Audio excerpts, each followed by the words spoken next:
सपा के नेता को लग रहा है कि वो मुसलमान था, वो हमारे लिए ठीक है। तो अगर मुसलमान के लिए यही कैरेक्टर सही है तो मुबारक हो। देख रहे हैं छावा मूवी में सब कुछ स्पष्ट दिखाया गया है और सारी चीज़ें जो अभी तक छुपाया जा रहा था, अभी तक तो इनको कोई परेशानी नहीं होती थी, लेकिन अब 2014 के बाद जब हिंदुत्व जाग गया है, हिंदू अपने चीज़ों को समझने लगा है, लोगों में जानकारी पहुंचने लगी है, तो इनके पेट में दर्द होना शुरू हो गया है। अब असलियत पब्लिक के सामने आई है, बच्चों को अपना इतिहास बताया जा रहा है कि हमारा कितना वीरों से भरा हुआ इतिहास था। तो हम कहते हैं औरंगजेब बड़ा मर्द था, उसने युद्ध में तलवार दी और लड़ के मर गया। जिसके अंदर दम ही ना हो, पिंजड़े में कैद व्यक्ति के नाखून नोच रहा हो, आंखें फोड़ रहा हो, चिमटियों से उसके मांस को खींच रहा हो, वो कौन सा मर्द, कौन सा रहमतुल्लाह और कौन सा पहलवान था, कौन सा हिम्मत वाला था। छावा मूवी में एक छोटा सा दृश्य देख करके आपके रोंगटे खड़े हो जाते हैं, इंसानियत की रूह कांप जाती है।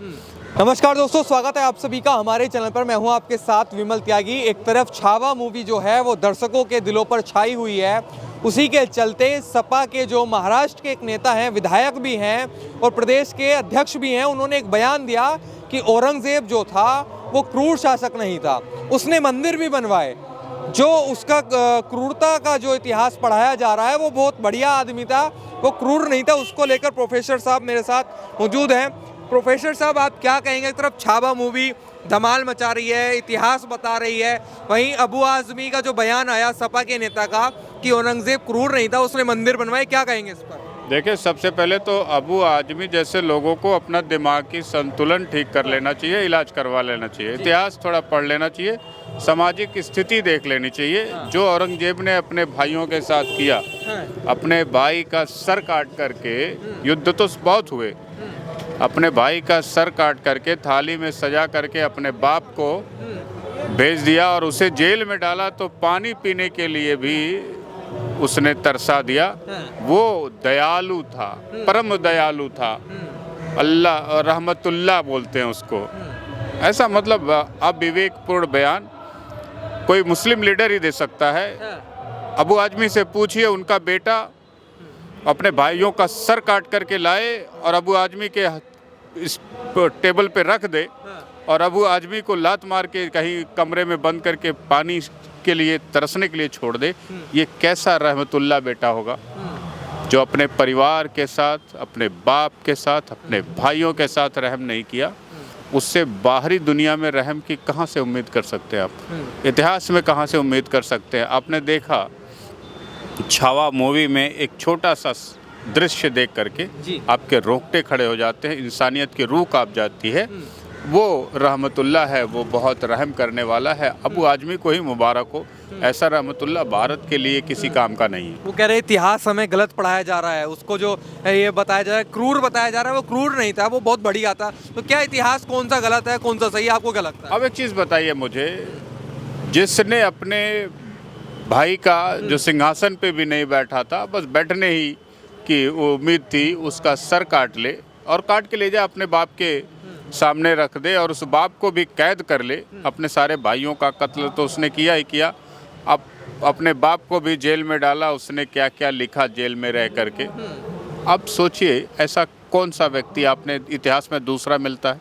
अकबर ने क्या अपने भाइयों का कत्ल किया था? बाबर ने किया था? किसने किया था? जो अपने पूरी मुगलिया सल्तनत में किसी और ने ऐसा कृत्य किया हो, ऐसा अपराध किया हो, सत्ता क्या लोभ। भारत में रामचरितमानस, श्री राम जी का चरित्र पढ़ाया जाता है, जहां भाई ने भाई के लिए एक से बढ़ के एक कुर्बानियां दी। सिंहासन को धूल के बराबर हिंदुस्तान के लोग समझते और बाद में भी समझते रहे। ऐसा नहीं कि बाद में भी बहुत ज़्यादा ये सारी चीज़ें हुई। तो एक आपराधिक, एक बीमार मानसिकता के व्यक्ति को बहुत रहम दिल वाला कहना, और जब ऐतिहासिक प्रमाण हो, चाहे वो महाराष्ट्र में शिवाजी के पुत्र के साथ युद्ध का मैदान हो या उसके बाद उसके दुष्कृतों के द्वारा जान से मारने का प्रयास हो, नस नस से खून निकाल करके एक एक हाथ, एक एक उंगलियां काट करके, तो मैं युद्ध के मैदान में जो करना था कर सकते थे, करते। मैं समझता कि तुम बड़े बहादुर थे। एक कैदी को कैद करके उसके नाखूनों को नोचने वाला कौन सा रहमतुल्लाह होता है, कौन सा बहादुर होता है? एक नंबर के हिजड़ों का काम है जो कैद कर ले किसी को और उसके बाद उसके नाखून नोच रहे हो। दम है तो खुले मैदान में तलवार लेकर के उसी शिवाजी के बेटे से लड़ लेता औरंगजेब और मार डालता युद्ध में, तो मैं समझता कि उसके अंदर दम था, बहादुरी थी, ताकत थी, उसके अंदर मर्दानगी थी। वो छावा जो शिवाजी का था उसके सामने खड़ा होने की भी हैसियत थी। लड़ लेता ना, तलवार दे देता और लड़ लेता, अपने साथ 2-4 सिपाही भी खड़ा करके लड़ लेता। अगर उसके अंदर इतना दम था, इतनी मर्दानगी थी, इतना वो रहमतुल्लाह था, जिसके अंदर दम ही ना हो, पिंजड़े में कैद व्यक्ति के नाखून नोच रहा हो, आंखें फोड़ रहा हो, चिमटियों से उसके मांस को खींच रहा हो, कौन सा मर्द, कौन सा रहमतुल्लाह और कौन सा पहलवान था, कौन सा हिम्मत वाला था। हिम्मत जिसके अंदर होती है युद्ध के मैदान में लड़ता है, निहत्थे के हाथ पैर नहीं काटता है। ये दरिद्रों की, बीमारों की मानसिकता है। ये मुगलों की में भी सबसे घटिया मुगल की मानसिकता आप देखने को मिलती है औरंगजेब के चरित्र के रूप में। सपा के नेता कौन सी भाषा बोल रहे हैं, क्या समझ आता है उनकी भाषा? सपा के नेता को लग रहा है कि वो मुसलमान था, वो हमारे लिए ठीक है। तो अगर मुसलमान के लिए यही कैरेक्टर सही है तो मुबारक हो अबू आजमी को ये कैरेक्टर, और अपने परिवार में वही कैरेक्टर उतार के देख ले। उसका 2 हिस्सा है ना, एक हिस्सा तो हिंदू समाज से जुड़ता है, एक हिस्सा तो उसका खुद अपने परिवार से जुड़ता है। जो उसके अपने परिवार से, मुगलिया सल्तनत से, शाहजहाँ से और दारा सिकोह से जुड़ता है। सर कलम करने से लेके, जेल में डालने से लेकर के, भूखा मारने से लेके, पानी के लिए तरसने से लेकर के। तभी शाहजहाँ ने कहा था, धन्य है वो हिंदू जो मरे हुए बाप को अपने पानी देता, और हमारा लौंडा है जो हमें जीते जी पानी देने से की हालत ये कर रखी है। वो आगरा जेल में यही लिखा था ना। तो उसका दूसरा सिरा जाके एक हिंदू से टकराता है, उसका अंत जाता है, जो अंत समय में वो कहाँ टकराता है, एक बहादुर हिंदू से टकराता है। और उसकी इतनी हिम्मत नहीं कि कैद किए हुए, अगर मर्द पैदा हुआ था तो कैद किए हुए व्यक्ति को 2 तलवार दे करके लड़ लेता युद्ध के मैदान में, या 2 अपने साथ ज़्यादा आदमी रख के लड़ लेता। अगर वो पीछे हट जाता शिवाजी का छावा, तो हम कहते हैं औरंगजेब बड़ा मर्द था, उसने युद्ध में तलवार दी और लड़ के मर गया। भाई कैद में, थाने में बंद किसी व्यक्ति का आप तुम हाथ पैर तोड़ दो तो कौन सा मर्दानगी? मर्द हो तो सामने आओ, जंग के मैदान में जो करना था कर सकते थे करो। धोखेबाजी से तो वैसे ही कैद किया था, युद्ध के मैदान में तो वैसे ही नहीं डटने वाले थे।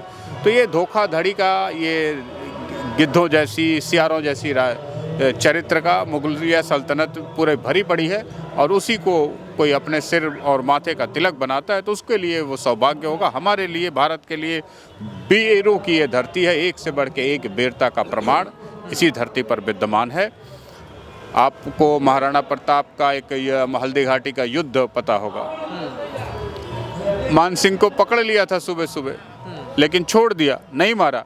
युद्ध के मैदान में जंग भले हार गई, लेकिन पीछे पीछे वार नहीं किया। मर्दों और शेरों की कहानी किसको पसंद नहीं आती? ये गीदड़ों की कहानी है जो कैद में बंद एक बच्चे का, एक बहादुर का सर नोचने का काम, मांस नोचने का काम, उंगलियां काटने का काम, पैरों को काट करके मारने का काम ये कौन करता है? ये कौन सी सल्तनत का हिस्सा है? कौन सी धर्म का हिस्सा है? कौन सी संस्कृति का हिस्सा? किन मर्दों और किन संस्कारों का हिस्सा है?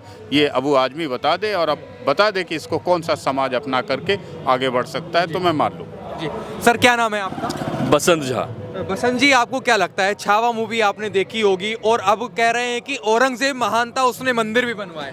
देखिए, इनके कहने से कुछ नहीं होता है, इतिहास थोड़ी ना बदल जाएगा, और इतिहास सबको पता है। 2014 से पहले सारा गलत इतिहास पढ़ाया जा रहा था, अब तो सुधारने का प्रयास किया जा रहा है। अब असलियत पब्लिक के सामने आई है, बच्चों को अपना इतिहास बताया जा रहा है कि हमारा कितना वीरों से भरा हुआ इतिहास था, जिनको इन लोगों ने कभी उजागर नहीं किया। इन लोगों ने हमेशा उसको छुपाने का काम किया है। अब जाके इतिहास की जो मूल चीज़ें थी, जो छिपाया जा रहा था, उसको उजागर किया जा रहा है, उसको बाहर लाया जा रहा है। तो इनके पेट में दर्द हो रही है।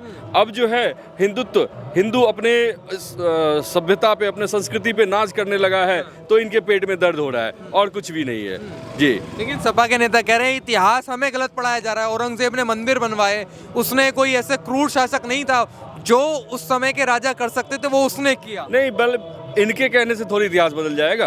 इनके कहने से नहीं बदल रहा है। आज देख रहे हैं छावा मूवी में सब कुछ स्पष्ट दिखाया गया है, और सारी चीज़ें जो अभी तक छुपाया जा रहा था, अभी तक तो इनको कोई परेशानी नहीं होती थी, लेकिन अब 2014 के बाद जब हिंदुत्व जाग गया है, हिंदू अपने चीज़ों को समझने लगा है, लोगों में जानकारी पहुंचने लगी है, तो इनके पेट में दर्द होना शुरू हो गया है जी। तो क्या लगता है, सपा के नेता नहीं मानते कि उसने गलत किया, औरंगजेब ने गलत किया? आपको क्या लगता है? मुस्लिम प्रेम तो इन लोगों के पेट में है ही, हाँ, ये लोग तो हिंदू के विरोध में कुछ भी करना है, हिंदुत्व के विरोध करना है, बस इन लोगों का काम है।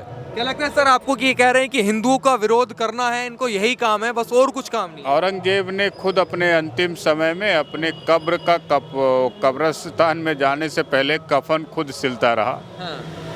और उसने अंत में उसे एहसास हुआ कि उसने समाज के साथ, अपने जीवन के साथ बहुत गलत किया है। क्योंकि हर शैतान को, हर गलत कर्म करने वाले को, हर बुरे व्यक्ति को उसका एहसास होता ही होता है। उसे खुद एहसास था, अब वो आदमी क्या करेंगे उसमें पर्दा डाल के, जिससे मरते वक्त खुद ही इस बात का एहसास हुआ कि उसने समाज में कुछ भी अच्छा काम नहीं किया। जीते जी तो उसने अपने सत्ता के लिए अपने भाइयों को मारा, अपने बाप की दुर्दशा की। बीच में उसका एक खंड आता है जहाँ मंदिरों को लगातार तोड़ने की श्रृंखला आती है। उसका आखिरी खंड जो जुड़ता है वो वीर मराठों के साथ जुड़ता है, जो उसके अंत का कारण बनता है। तो तीन ही अध्याय है।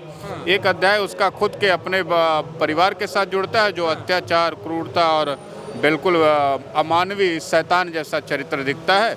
दूसरा चरित्र है मंदिरों को तोड़ने का, और तीसरा चरित्र है छावा में लास्ट में जाके शिवाजी से तो कभी जीत नहीं पाया, उनके बेटे को गलती से कैद करके, कैद हुए व्यक्ति को, एक कैदी को तड़पा कर मारने का बहादुरी, नपुंसकता, कायरता, बुजदिली का एक दूसरा चरित्र मिलता है।